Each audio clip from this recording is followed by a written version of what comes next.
Success is persistence. I will persist until I succeed. I will never consider defeat. I will remove from my vocabulary such words as quit, cannot, unable, impossible, hopeless, and retreat, for those are the words of fools. I will persist until I succeed.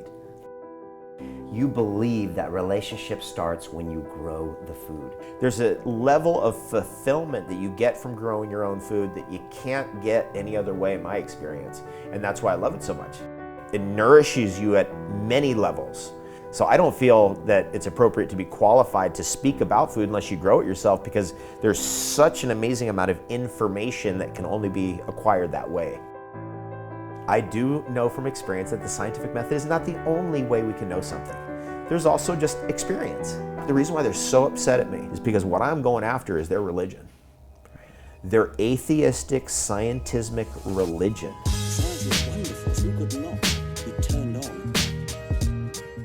What is the thing that caused you to be so energetic that you do it 8 hours, you don't even realize 8 hours has gone by? That's the thing you need to be doing with your life. And if you can lock that in with your career so that you're making money doing that, so you can function in the world, then you have cracked the biggest code there is.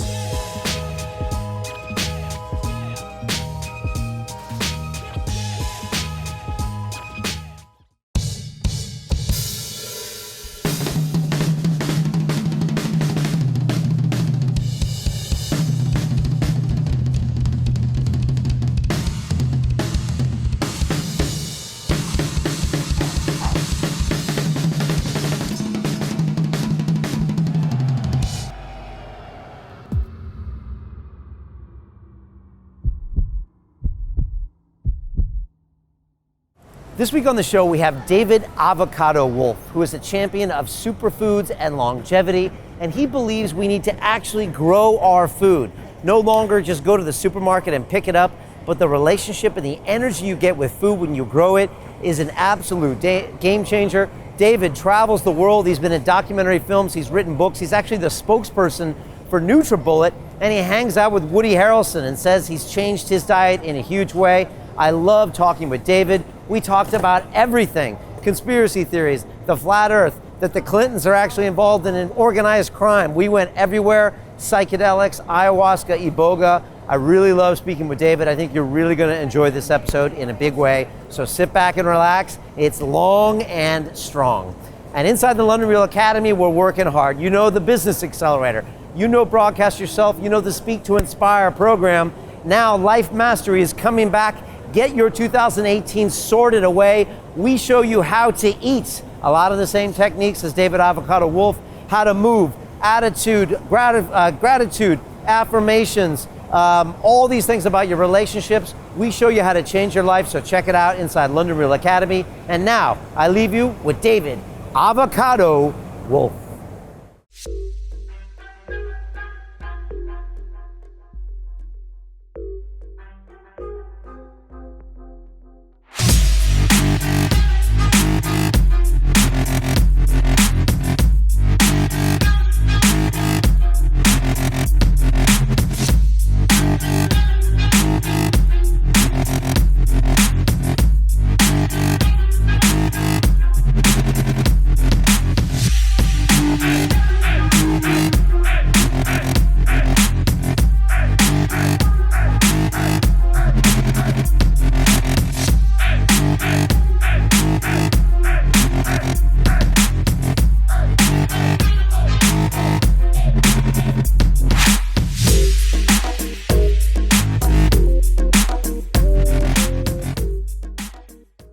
This is London Real. I am Brian Rose. My guest today is David AVOCADO WOLFE, one of the most prominent and long-standing voices to champion the powers of superfoods and promote the longevity multiverse.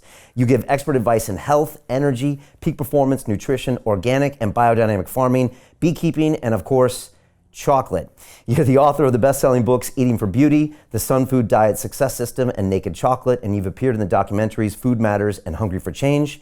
You've shared the stage with Tony Robbins, Sir Richard Branson, and Brian Tracy, and you're the spokesperson for America's #1 selling appliance, the Nutribullet. David, it's my pleasure to welcome you to the new studios of London Real. Fantastic. Thanks, Brian. Great to be here.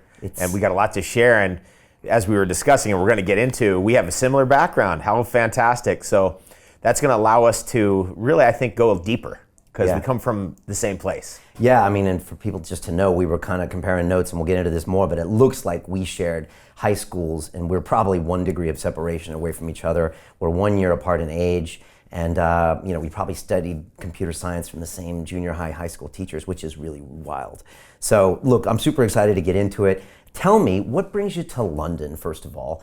And I know you travel the world, but how does London rank when it comes to all the things that you talk about? Are we way up there? Are we way down there? What do you see when you're here? London is a center of culture. It's a center of Western culture. London is the home of veganism in the world.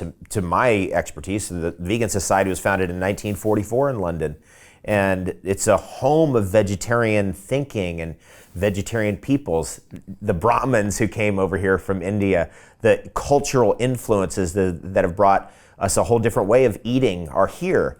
The raw food is so popular here. I think that maybe had something to do with the 20 years I've been coming here and doing events, maybe. But superfoods, also very popular here, and it just catches on because of those underpinnings of being able to have a different type of diet and a different look at diet, and the vegetarian diet and vegan diet, and how it's appreciated and accepted here. So I came here at the request of a friend, and it turned out to be timed beautifully well. Just wonderfully well. And an old friend of mine, Woody Harrelson, happened to be finishing up a couple of movies, and he'd been here for a year. So just by chance, I'm like, Wood, are you here? I'm like, and he's like, dude, I'm still here. I'm like, gee, dude, I'm here. I'm in Birmingham. So that was last weekend. We were up there, and then I was like, okay, I'll come see you on Sunday. So we went down, and I said, bro, I need a place to stay next weekend for our events in London. So we stayed with him. We had a wonderful time. He left back to the USA Today after a year in London. And we really just tore it up. So I burned the midnight oil and burned that candle at both ends with a blowtorch. And we went hard for like 36 hours because I don't get to see Woody very much. And it's, great that we can be here in London together. And plus we had parties and events and all kinds of things to do. And you've been working with him for 20 years? 20 years. Working on his diet. And you said earlier he's one of the healthiest guys in Hollywood. Absolutely. Can you go deeper into that? Just the way he looks at nutrition and health and food and everything? Well, like you and I would come from a similar background. Woody and I came from a similar background. In 1997 or 98, a friend of mine, Don Weaver, amazing guy, like a guy who's ready to save the earth at any moment. He's that guy, How do we fix the soil? How do we plant a tree? How do we make more food? How do we make it work for everybody? He sent me to Hawaii to learn farming from another friend of his. And I ended up on that farm learning farming in Hawaii, because I had grown up in California and knew farming there, because that's where we grew avocados and citrus, but never had been in the tropics doing any farming. So I did that as a little side thing, just for fun, to go out and venture, live in the jungle, and Woody was the neighbor. He was the neighbor. So he showed up there one day and we became friends, and the rest is history. And so he came from that similar culture of like from the earth, growing the food yourself, the superfoods yourself. How do you grow a chocolate tree? What's a cashew tree? Where does it come from? So not only have I grown those things for years, but so has Woody. He's grown those trees for years. Suriname cherries, all the stuff that we love. I'm thinking of his hedge in front of his place. And so we have that background that we share. So when we get together, it's like, how are we going to help his friends? Really is a lot of what we do today. It's like, look, I got a friend who's got this situation. Can you help her, bro? Just call her up. And so that happened a couple nights ago. There was a Disney producer, and she's having some health challenges. And I had to go out of this party and get into the sauna, because that was the only place that was quiet, and talk to this woman. And we connected. So I'll see her when I get to LA sometime down the road. And that's the kind of work that we do now. So we're on the same page. I know what he's into. I know the superfoods he loves, and it's basically the same stuff I love. I heard he's a pretty fascinating guy in conversations. Like, what do you guys talk about? Everything? Science and politics and It's, nutrition? we've been friends for so long. You know how it is, like when you're friends with somebody so long, it's basically telepathic, right? I can just look at him at a party and be like, boom, and I get the message, he gets a message, he knows, what I get, what he's saying, he gets what I'm saying, without having to say a word. We've been friends that long, so it's really cool, and it's just lovely to have a friend like that, because as you get older, as you know, that it's scarcer and scarcer. You got your family, there's a few of those key friends from the old days, and that's all you got left. Yeah, that's it. You got your work, and that's kind of it. That's kind of it.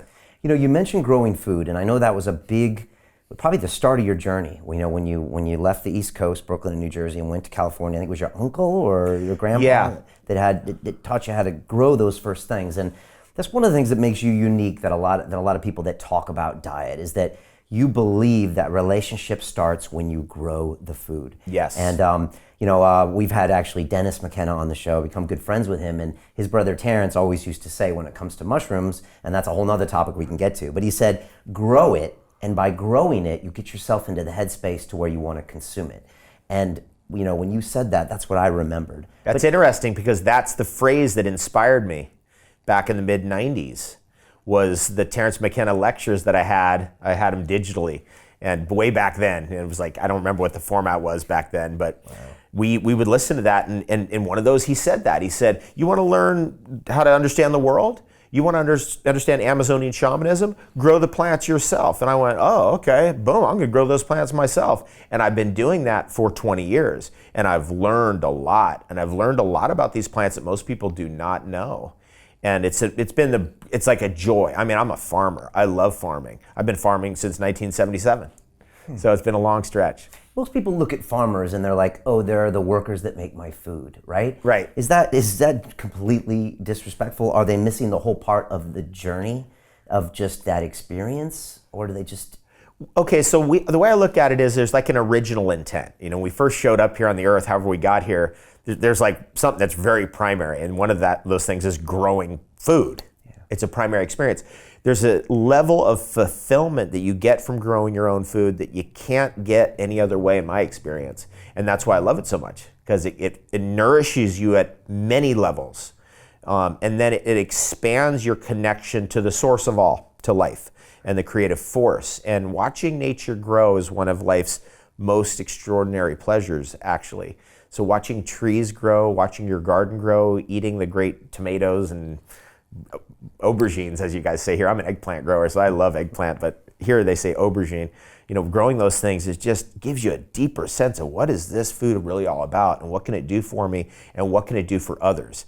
So I don't feel that it's appropriate to be qualified to speak about food unless you grow it yourself, because there's such an amazing amount of information that can only be acquired that way. And patience too. Patience. And respect for the process.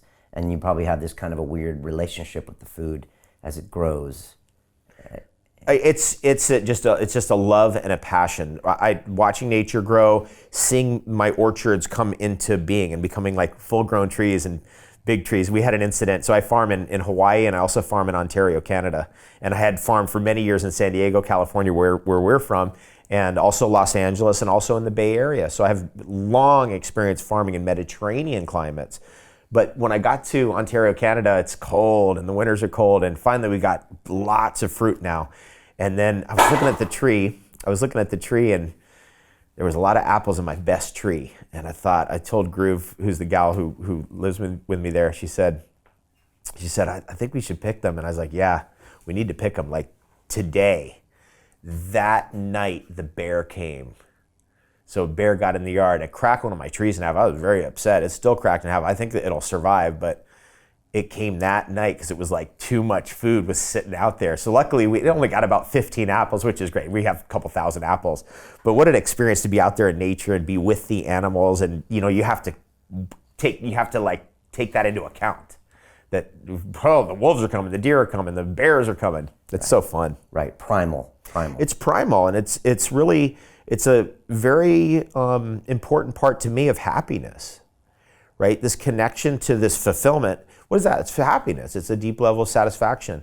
That's what I want for people. Ultimately we want to be happy, but not just like surface happy, like don't worry, be happy, but like deep level of happy and contentment and fulfillment. I want to get to your journey that kind of started in the 90s with a lot of these things. But first, tell us, what is like a typical month in your life? Like, where are you going? What are you doing? What are the kind of things that I would experience if I would be your wingman? Oh, wow. It's basically shamanic stuff, all nonstop, all the time. Like, for example, I'll go from here. Tomorrow we're going to go to Monaco, and we're going to visit with Novak, the great tennis player, and help him with his whole process. And I'm very excited about that, and I think he's an amazing person, and we've had great conversations, and I'm very excited to finally get there to be with him and really get him back on top of tennis. And that's what I love to do, is get people back up to number one. And then that will consist of nutrition advice? Nutrition advice, but also it's what I bring as the whole package is I'm very positive minded. I know what it takes to be number one. That's how I feel about my life. I've always been on the championship team. It doesn't mean that I'm like the best quarterback in the world or the best player on the team, but I have always been on the winning team and the championship team. So I have it's in my karma. I don't know, it's like one of those things. So I pass that along, whenever possible, to support, help, nourish, add that extra little thing that makes this upstairs a little stronger. That is the most important thing, is that in spite of the tidal wave of depression, the tidal wave of criticism, tidal wave of attacking, you just got to power through it like an icebreaker, and you just keep going.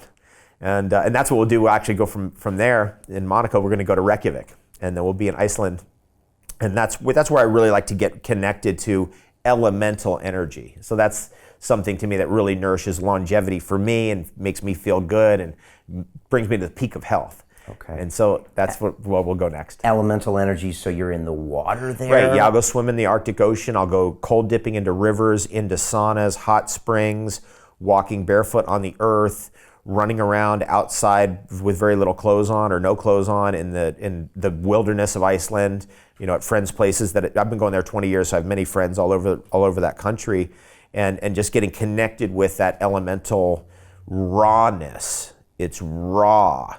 It's potent.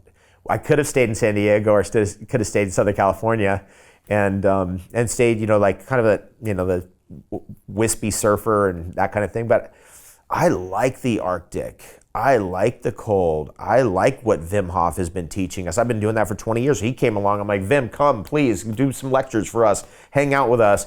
Thank God I don't have to beg you to jump into cold water, because I'm usually having to beg everyone or just literally coaxing them to do it with me. Like, okay, hot springs, into the cold river, back out again. With him, he's made it easy for me. Now everyone's like, okay, we'll do it.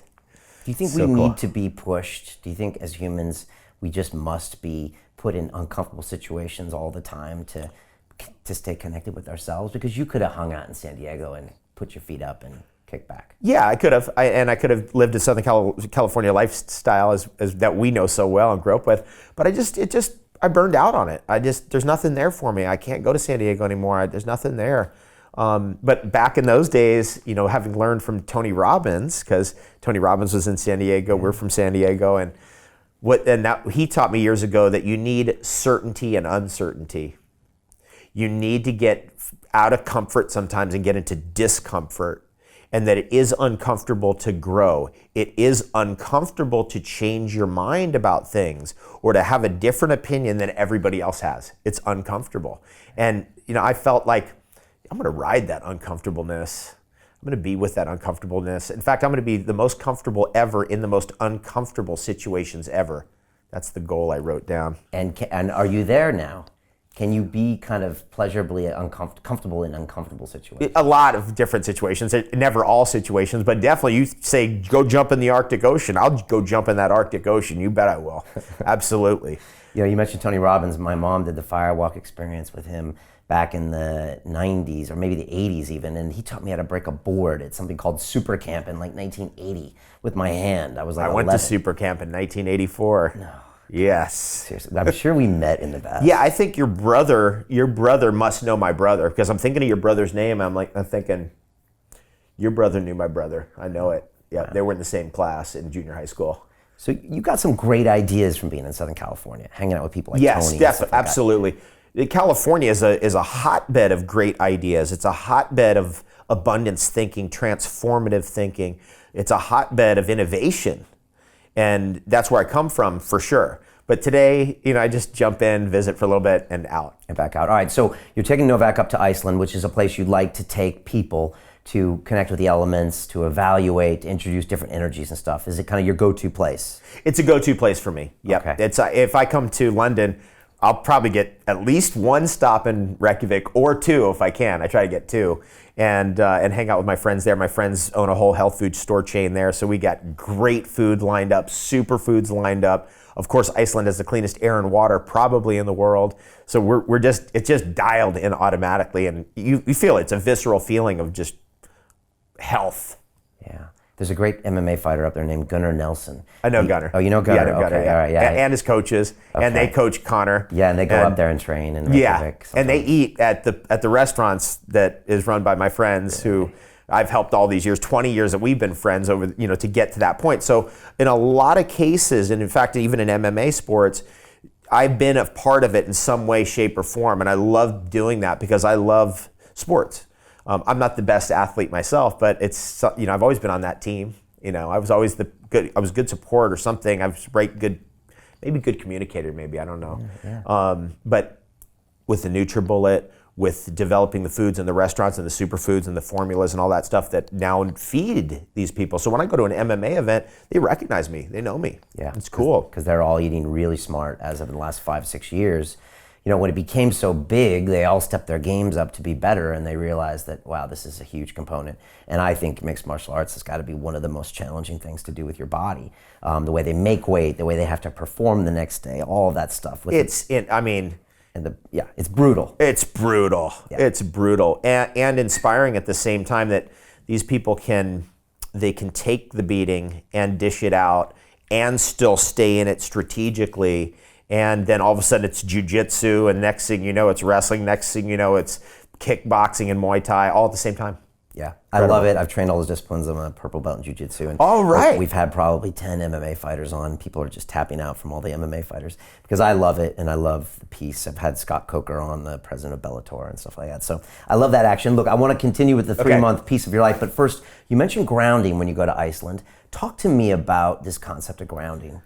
We're in shoes all the time, and we're separated from the earth. Like right now, we're several floors up from the earth, and so we don't have that direct electrical connection that the earth provides. My friend Clint Ober did 13 peer-reviewed studies. He backed 13 peer-reviewed studies to test if grounding is important. Do we need to be on the earth? Is it important to have our feet barefoot on sand, on grass, on earth, and rock? And the answer is a resounding yes. It's very important. And in fact, it has a deep philosophical implication. For example, if someone's had chronic pain for years and years and years, it's basically a runaway inflammatory response. The earth neutralizes that inflammatory response. So typically, and we've been doing this and testing this, and Clint's been doing it for years, somebody has like chronic back pain, lay on the earth, go in the park, go in Regent's Park, lay on the earth, lay right on the ground, and the earth's electricity will literally push off that inflammatory response. It's literally like the negative charge of the earth pushes off the too much positive charge, that's the inflammation, and neutralizes it. So we were all taught, you come from a science background, Gompers School, where I went to, we were taught that the grounding is a drain, right? It's pulling the energy down. Actually, it's a push. It's pushing the negatively charged electricity out of the earth right into you. So as soon as you get on the bare earth, it pushes it right into you. As soon as you go into a river, creek, stream, ocean, boom, you're surrounded by that negatively charged electricity. The colder that the water is, the colder that the earth is, the more powerful is the electricity. Okay. Wow, there's a lot of fighters and things that really spend a lot of time in the ocean. The Gracie family, Hicks and Gracie, surfing.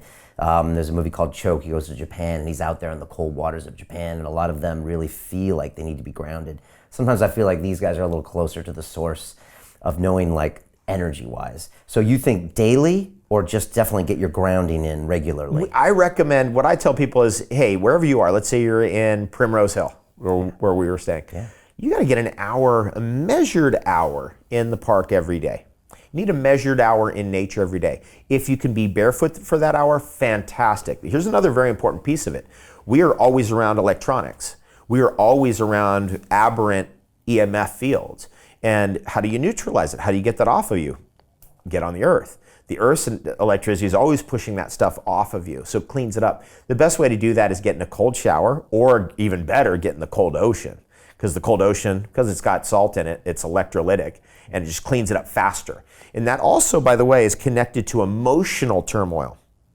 If you get into, let's say you're, my husband, wife, whatever, significant other, kids, something freaking out, and you go through this emotional chaos, one of the best things you can do for yourself is jump into ice cold water or jump into a cold ocean. It just clears that up, because ultimately it's really an electrical storm going on up here, and the ocean just neutralizes it, takes it away. We've had Wim on about 1.5 years ago, and it was amazing to me to see how quickly rose, because when I remember 3 or 4 years ago, I think even being like, I don't know if I want to have this guy on, he's jumping in the ice, and then I have him on the show and he's on Oprah and he's hanging out with Tony Robbins, and like everyone really embraced this cold stuff so fast. Did it surprise you how quickly people embraced that and embraced Wim? I mean, I just spent 10 minutes in a cold pool before this because I know it gets my brain back to where I need it. Yes. But you've been doing this for so long. Did it surprise you that this was embraced so quickly? Yes. Or do you think it's a component of us in this kind of disconnected Facebook culture where when we do feel something that's real,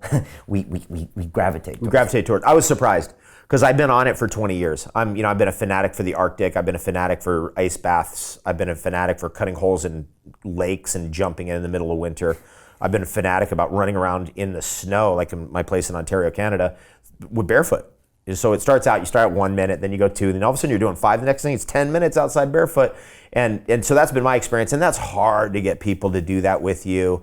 And it's been a battle all along. And when Wim comes on, it's like, yes, hallelujah. Sometimes it's the messenger, isn't it? Uh-huh. And it's weird. Sometimes people just connect with the guy having the message, and he's the Wim Hof, he's the Iceman, and then they do it, right? Yeah, and it's inspiring. He's inspiring. I mean, the guy's got 26 world records. Pretty soon he's going to have the world record for world records.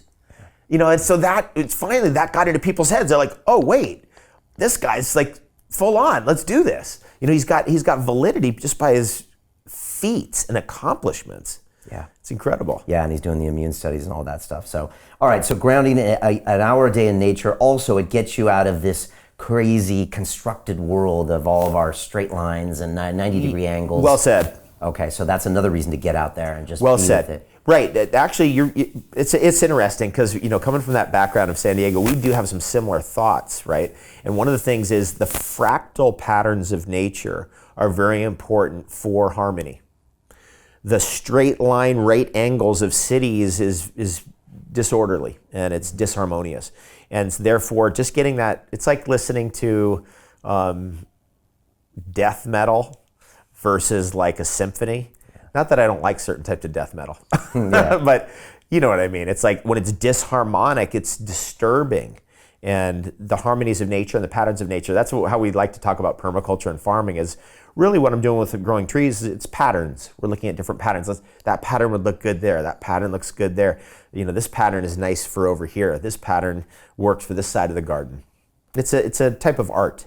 Okay. So what I've been doing in the last year or so is I have a routine now where on Saturdays I go to Hampstead Heath, which is an amazing place here in London. It's called a heath, which means it's not like a park that's been designed. It's like a lot of growths and trees and stuff. And I do like my hill sprints and gets my cardio done. And then I jump in the lake there. I'm starting to see some patterns here, right? And I don't know why I do this anymore, but it just feels right. So I jump in this lake and I swim around the water and then I walk through the trees. And I'm coming from an MIT background, and sometimes I'm like, man, there's some intelligence up there and they're trying to tell me something. And I had this realization the other day where there was this huge tree, must have been 200-300 years old. And it's looking down at us and saying, okay, you humans, I know you think everything is so important to do this and do this and do this, but we're watching this up here and it's sometimes kind of funny watching you guys. And I don't know, am I having some of these reactions that you see with your people that you know and I clients? think so, yes. Okay. I think what's happening is you're tuning into one of the things that makes life great, which is the subtle messages of nature. The things where you go, did I really get a message from that tree, or was that just my mind? Yeah. That's what makes life great. It's those little things like that where you're like, okay, maybe that was a little inspiration from that tree, or a little thought was precipitated by that tree. And what I like to say with that is, trees they're an intelligence. They are a force for good. They are magical. They have a strong influence on our inspiration. It's amazing that you even brought that up, that tree did something to you that affected you. And that's one of the things about Southern California that bothered me, is there's not enough trees. We'd get up to like Bear Valley where we went to super camp, and I remember being there. Do you remember that? Yeah, powerful. Pine trees And like forests, and all of a sudden I was there in April of 1977 or 78 when In Search Of came out, and the Bigfoot episode. Remember that episode? Right? Yeah. Leonard Nimoy. Leonard Nimoy did the voiceover. Right? Yeah. And so that was all like, whatever, come on, that looked like a guy in a monkey suit or something. But then all of a sudden when I got up there in 1984 for super camp, and those trees and those mountains up in Northern California, I was like, whoa, this might be real. There might be something here. And it just activated something. And that's what forests do. They activate something. And what we like to say is, we're going to replant the great forests of the world. We're going to overgrow the government. We overgrow the government. I run a nonprofit organization that plants fruit trees every single day all over the world. Okay. And an idea to kind of put the nature back. I'm a fanatical tree planter. So I realized this year that if that organization didn't exist, we founded it in 2002, it's a miracle a month, every single month for 15, 16 years running. I remember this one gal, blind gal in a wheelchair, first time she ever planted a tree. You know, like those moments are priceless. We do that every month. Wow. And if that wasn't going on, I'd have to be doing it, right? It's like, that's how much of a fanatical planter I am. It's like nonstop, always guerrilla planting. Like right now at Woody's place, a gal had come to my event and gave me a branch of a goji berry with goji berries on it. That branch will clone. So, I mean, I could stick that in the ground, it will grow. So I'm finding a place in the backyard there, in the back garden, where I'm gonna pop that thing in. You know, no one has to know. I love that, guerrilla planting. Guerrilla planting, that's awesome. You know, my science degree tells me the plants can't talk to me. Right. And yet, I'm just feeling this weird connection, and this isn't happening on a regular basis. And so, look, I'm trying to be open-minded and go with this stuff a little bit more. One other thing I'll say, because I want to get back to you, what the last 3 months have been like for you. Have you ever been to the Sagrada Familia Church? It's in Barcelona, and it's still being constructed. It was one of Gaudi's vision, like 100 years.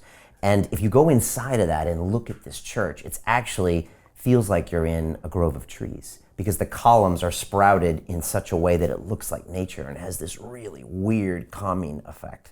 So I've been in front of it. I never went in it. Okay. We got to the front of it. It was like a complete like tourist nightmare situation. So I was like, you know, I got it. It's cool. Let's go to do something else. So I've been there, but never went inside. Okay, go inside, because the interior will confirm a lot of ideas you have. Okay. And the inside looks completely different than the outside. It's actually quite shocking. So, all right, good. Keep going. So okay, Novak, you do those kind of things with him. I'll be with Novak in Monaco. He's not coming with me to Iceland. I'm just going to Iceland for, I broke my foot, so I'm going for the final rehab is kind of what that's all about. Okay. Then I'll jump over to Ontario, and I'll be in Ontario for Halloween and with all my crew there and everything like that. And that's, I got to pull in the last plants, because, we do indoor, outdoor, where it gets minus 40 there in the winter. You can't leave olive trees outside. So I got to bring them inside, do those kind of things, and kind of wrap everything up for the winter. Then I'll head to California, and I'll be in Southern California and Northern California, and then over to Hawaii. And then I'll be with Woody, actually, because we're going to do a long cleanse. He'd been in London for a year, and we've been talking. We did a long cleanse 2 years ago that was just awesome. I did 28 days on liquids and went through a whole longevity conference just on liquids, really on almost no food. And it's amazing. You get into really high places. We like to say nothing is better for pain. You ever heard that phrase? Take our product. Nothing else is better for pain. Nothing is better for pain. Sometimes doing nothing, like not eating or not having meals, just drinking or just drinking water, is best thing for your pain, or best thing for you, or best thing for your emotional pain, or best thing for your physical pain. And that's why we like to do cleansing. It's just sometimes you got to go in and you got to just meditate, and you just got to sit with the turmoil and be with it and sit with the discomfort. And you know how our culture is. We run from discomfort, and we run to drugs, and we run to alcohol, we run to food. Yeah. And we substitute pleasure for happiness. Yep. And then wonder why it doesn't work. Right.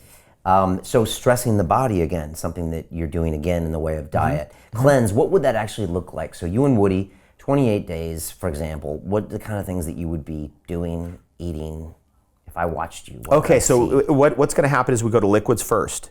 And then I have a kit at my house, so I've been saving. It's an Arise and Shine cleanse from my friend Rich Anderson, this guy's just an awesome guy. He's one of the great masters of intestinal cleansing knowledge and herbalism. And we'll do that. So we'll do his kit with the liquid. So it's kind of like doing shakes every day. You just do, like, in the beginning when you start out, you do 4 shakes, 5 shakes in a day, just to make sure you're not too hungry. And a shake's it's like, if you have 5 smoothies a day, you don't really need a whole lot more food. Gradually, as you get deeper into it, that's suddenly 4, then it's 3, then it's 2, then we get down to 1 shake a day, and the rest is water. And then that's going to be a month in. And then at that point, and all during this process, we're doing enemas and colonics. We have acupuncture. We're going to have massage therapists there. And then you just keep going deeper and deeper and deeper. And yeah, you can have real lows, energetic lows where you're like, I got to lay in bed. Sorry, I can't do the yoga class. I have no energy. But then all of a sudden you have like second wind experiences where all of a sudden you have more energy you can even believe. You're like, you haven't eaten anything in 15 days and you're loaded with energy. You're like, how could this be happening? So this is like a, it's really an internal and spiritual experience. And you have to face your demons. And what are you doing with your brain the whole time? Meditating? You having talks with Woody? Yeah, we'll play chess or something. Okay. Do you We'll stay read off the books. web and off email, or do you do a little business too? Well, I will have to do business because it's just how I am. I have to. There's certain things I have to do, but I will gradually, as I get deeper and deeper into it, I will acknowledge my team and be like, okay, can you take over this job for me for this week? And I'm going to back off on these jobs. And if you guys can just cover for me, if an emergency happens, let me know. But I'm going to kind of just try to lay off, which you can get there later as you go in. And that's the most difficult part of cleansing, especially the first few weeks. As you get into it, you have to gradually do the work, and you can't hide from the difficulties of the work by, let me distract myself with eating. Let me distract myself with dinner. You just have to stay in it, and that is really one of the most difficult things it is for me anyway. Right, and then you don't distract yourself with social media as well, so you just take that away, and then you have to be with yourself. You have to be with yourself, yeah. Right, which is where all the learning comes, the growth comes, and sometimes the discomfort, right? Yeah. Yeah, so you mentioned longevity. What is your stance on longevity? How long will you be living? And, 100 years from now, how long will the rest of us be living? Because if you look at America right now, it looks like it's going lower and lower every year. Well, it's going to go lower and lower every year for some people depending on their belief system. And it's going to go higher and higher for others depending on their belief system, which is going to precipitate different actions, right? Our belief system is all made up. We just buy into stuff. We're like we were taught science background, so we just believed it all. And we're like, okay, and then we make certain actions based on those belief systems. Later, and we've all had this experience where we found out that it's something we believed for 20 years would turn out to be wrong. It's like, wait a second, maybe everything I believe turned out to be wrong if I really looked at it. So what I like to say is we like to entertain possibilities. I'm not into believing things, right? Do you believe in this? It's like, no, I entertain that as a possibility, and that could also be possible. And I try to stay away from that because that allows me to take different types of actions. Okay. Now, one of the things I do entertain is that we could live a lot longer than we do. We might be able to live 140. We might be able to get to 160. It's possible to get to 200 or longer. It's possible. And that has caused me, just that entertaining that possibility has caused me to look at places I wouldn't have looked at before, and also to take actions I wouldn't have taken before. And one of those actions is not only the cleansing and dietary strategies, and one of the things I haven't mentioned is the charcoal. The charcoal is in animal research, nothing extends life longer than charcoal, which indicates that detoxification is more important than nutrition, because charcoal is not nourishing you, but it's a drawing agent. So it's drawing off metabolic toxins and toxins we're breathing in, other toxins in our environment. But when we get really deep into, okay, we're looking at the overall picture, and we're looking at the overall possibilities of longevity, you can't get into it without looking at stem cells. Stem cells come in. And I had to go through that process of having my stem cells extracted out of my bone marrow, and it was uncomfortable because I'm not into, both my parents are doctors. I'm not into doctors and hospitals because of the things I'd seen as a kid. Okay. And I had to put myself through that because I entertained the possibility that if I have my stem cells banked, and that if I could take my stem cells and keep them at the levels that they were when we were 16 and 17, then we can feel like we're 16 and 17 again. I've experienced that, and I know that's true. So I'm glad I did that, but it was uncomfortable. They go into your hip with a needle. And there's no anesthesia for it. They put you on propofol is the best thing. It's an alcohol anesthetic. Okay. And I felt it go in. I didn't feel the pain, but you feel like, oh, there's a thing sticking to my hip, and it's like a weird sensation. And I am to a bit large degree not happy with needles and not happy with any of that. So, but I put myself through it because I entertained the possibility that, hey, maybe with stem cells we could get somewhere big and major. Some of my friends, Peter Nygaard, amazing self-made billionaire, very interesting guy, and we've been friends for 15, 20 years. And all these years I've been, you got to go organic, Peter, please. You got to get off this sugar. You got to get off this toxic stuff. And finally, he listened. And step by step, he listened. And then when his mom passed, who was also friends with me and my family, he really changed. And he was like, whoa, I'm mortal. I could die. And he started looking at all the different stem cell strategies out there. Now he does about 4 of them a year. I'm young enough, I do 1 a year. Okay, one injection of your stem cells back into you. Yes, okay, so let me explain that a little bit, because people are like, okay, what embryonic stem cells, what kind of stem cells? Right. Basically, the best stem cells for you are you. The best stem cells definitely would be your umbilical cord and placenta. And we don't have that, unfortunately. I don't know if you have your placenta and umbilical cord. No, but just had a son, and they said, do you want to keep the umbilical cord and placenta? And I didn't know that I should have. Oh. So, okay, next one. Okay, but I got a backup plan for that. That's okay. Because the dental pulp of a young child, you can get the sample from there and freeze that. And then when that child is now your age, or our age, then you have that sample frozen. That's like really a lot better than an older stem cell that they would extract out of us now. Okay. So the idea is you want to get the stem cells out as young as possible, so that you have you at that youngest age, the healthiest, most vigorous forces. Rudolf Steiner called them ethereal forces, the water forces, the juiciness of youth. Anyway, they take that out, and then the first treatment is they're going to take part of that, freeze it, so we have that forever. Okay. They're going to take part of that, goes to the lab. That's about it. So let's say they take 8 ounces out. 1 ounce goes to the freezer, 1 ounce goes to the lab, 6 ounces goes right back into your blood. Okay. So the first treatment is this, and in my opinion, most powerful medical procedure going, most important thing ever, and I want every hospital to be doing this, and I hope we can break through the medical monopolies and mafias that we are all facing, because they're blocking this in westernized countries. That's why we go to Mexico to get this done. Right. It could be done in Baltimore, Maryland, Washington, D.C., New York City, London, but we have to do medical tourism. That's okay. Because there's people stopping it because they don't understand it, or they want to own it. Yep. Okay. Or they have other things they'd rather, we've got these drugs and we don't want that competing. Right. Anyway, so what happens is that we know we now have an angle on aging that we didn't have before. Your stem cells, like with my mom, when she had that treatment done, she was rejuvenated. Within 4 hours, she's trying to choke Hulk Hogan out. No kidding, because we were there with Hulk Hogan. And my mom is, I'm not going to say her age, but if I said her age, I would be paying for that for the rest of my natural born life, which hopefully would be over 200 years. But even my mom, when she had that done, she literally jumped up on the chair, jumped on Hulk Hogan's back, and I have never seen my mom do that at any age, ever. She completely forgot she was in a wheelchair. She completely forgot she was arthritic. And that blew my mind. It blew everybody's mind. Because when you get that bone marrow into your blood, you're basically doing what your body's trying to do anyway. Your body's always, and it always has been, trying to migrate the new you out of the progenitor cells that are inside your bone marrow and migrate those into your blood. And as we age, that gets disturbed. Okay. We know that now. And all we're doing is we're just bypassing it. We're just saying, well, it's disturbed. We can't get the juice out, so let's take it out and then put it in the blood. So that first treatment is really powerful. I had a bad tooth in the back of my thing I cracked it on a hamburger when I was 14 years old, of all things. Wow. In San Diego. Bad hamburger. I'm not going to say the name of the... Okay. You know where it is, and it's in Grossmont. Okay. Fudd. Oh yeah, Fuddruckers. You remember it. Yeah, I do, okay. And there was a bone in it, and it cracked my back tooth, and that tooth was never right since then. I had a mercury filling put in. 10 years later, I was like, I got to get this mercury out, and I had a composite put in. The dentist was like, I don't know, man, it's not going to work. And I was like, just try. He tried, it didn't work. A year later, it fell out, and I was like, you know what?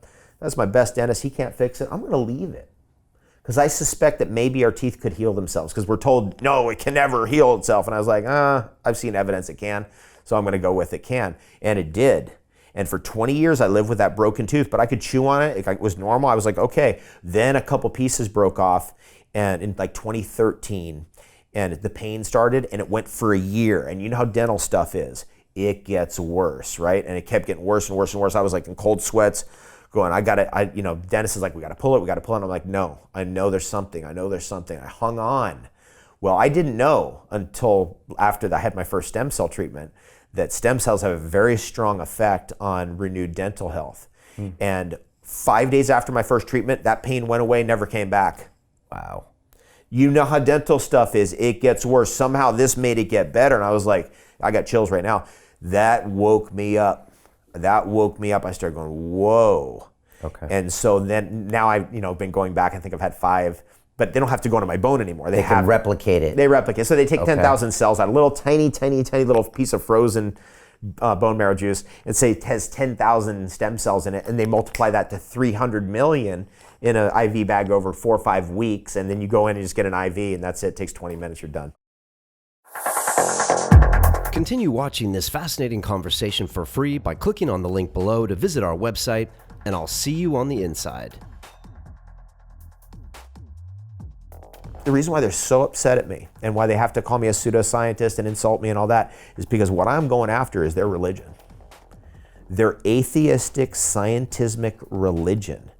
And to them, this scientism, with Big Bang, we're a naked killer ape, we're killing each other, with survival of the fittest. Who survives? The fittest. Who are they? The ones who survive. Who are the fittest? The ones who survive. Who survives? The fittest. It's a tautology. You can use it to explain any set of data. Right?